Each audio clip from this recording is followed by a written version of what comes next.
Jagannath कण्ठशोभितकौस्तभ Padmanabha Vedgarbh चन्द्रसूर्यविलकना Jagannath Loknath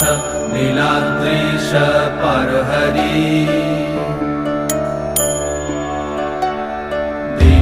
दीनबन्धुर्दया Sindhu Kripalu जनरक्षका